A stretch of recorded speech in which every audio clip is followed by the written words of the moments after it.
Ternyata penjual-penjual yang di pinggir-pinggir jalan itu orang-orang Yaman. Dan tadi saya tanya, apakah Anda Pak Alawi? Dia menyatakan na'am, ana min Pak Alawi. Gitu. Terus kita tanya, apakah Anda cucu Nabi? Apakah Anda di sini berani mengaku cucu Nabi? Ternyata tidak berani mereka di sini mengaku cucu Nabi. Itu begitu. Terus kemudian ketemu lagi sama orang Yaman lain yang juga menjual minyak wangi, menjual kue-kue, buah-buah dan lain sebagainya. Ada cleaning service juga, ada tukang sapu jalan dan lain-lain. Yang bukan Pak Alawi saya tanya, apakah Pak Alawi itu cucu Nabi? Jawabannya kadzab, pendusta. Warahmatullahi wabarakatuh. Dari kota Thaif, cukup dingin, iklimnya, cuacanya cukup bersahabat, walaupun juga masih terasa panas kalau untuk orang Indonesia. Jadi kami berziarah ke Makbaro, ke makam salah satu sahabat yang terkenal, yaitu Abdullah ibn Abbas, yang juga sepupu Kanjeng Nabi, dan yang nantinya akan menurunkan sebuah kerajaan, yaitu dinasti Abbasiyah, dinasti yang pada dasarnya menjadi puncak peradaban Islam di zamannya, berkuasa dengan melahirkan banyak keputusan-keputusan besar dalam peradaban Islam, baik itu dari sisi perekonomian, luas wilayah maupun terutama ilmu pengetahuan.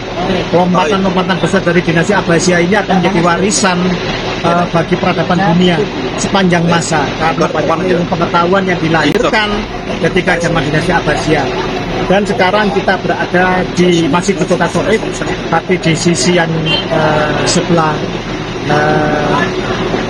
lain, tempat di mana industri parfum, industri minyak wangi diproduksi di Saudi Arabia. Nanti kita udah keliling melihat bagaimana prosesnya, edukasinya, juga produk-produk yang dijual. Dan ternyata dari produk-produk yang dipabrikan sini itu banyak dijual di hampir seluruh pelosok Saudi Arabia. Bahkan ada di acara-acara di pinggir jalan.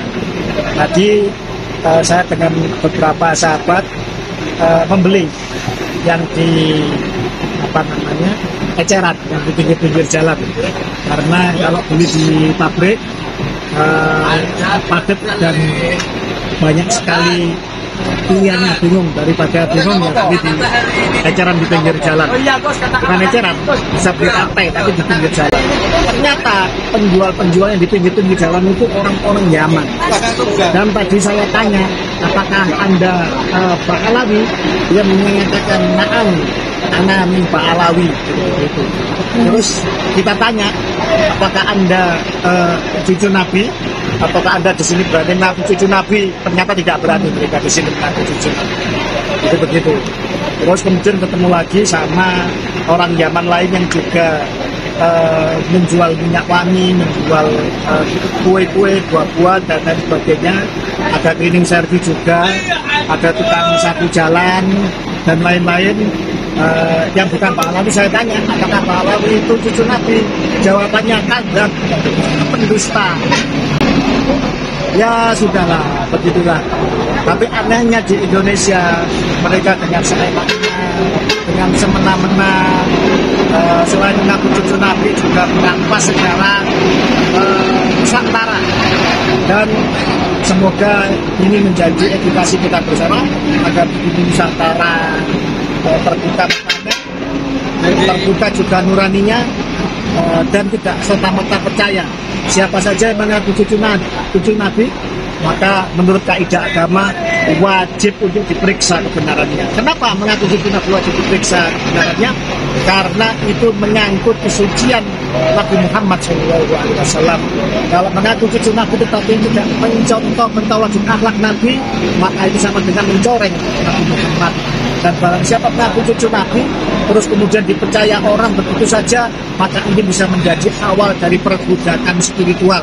Yang akibatnya apa? Terjadi kapitalisasi agama, terjadi cerita pura-pura, pembelokan akidah, dan lain sebagainya. Maka mari Pribumi Nusantara, kita semuanya bersatu padu. Kita saling ketok tular, menyadarkan saudara-saudara kita yang masih mempercayai bahwa para habib itu cucu Nabi. Caranya gimana? Gampang, tanyakan kepada mereka.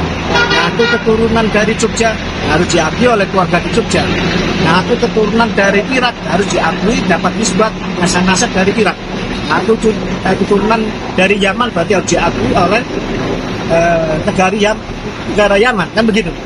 Nah, mereka ngaku keturunan dari Yaman, tanyakan nisbat nasab keturunan Nabi dari keluarga Nabi di Yaman. Nah, aku keturunan Irak. Said Ahmad Bisa katanya hijrah di Irak, padahal tidak pernah. Makamnya ada di Irak, anaknya 3, makamnya ada, keturunannya ada. Tanyakan, apakah benar mereka benar keturunan Said Ahmad Bisa? Apakah diakui oleh keluarga besar keturunan dari Said Ahmad bin Said, dari Said Ahmad Ali dan Husain? Kalau tidak diakui, ya berarti nihil, kosong dari pengakuan, berarti patut dipertanyakan. Dan akal sehat mengatakan kalau seseorang mengaku keluarga orang lain, tetapi kemudian tidak ada pengakuan, apalagi kemudian dengan sekarang ada tes DNA ternyata gagal total, maka siapapun haram untuk berhusnudon. Setelah ada bayinya, ada bukti, tidak boleh lagi kita berhusnudon.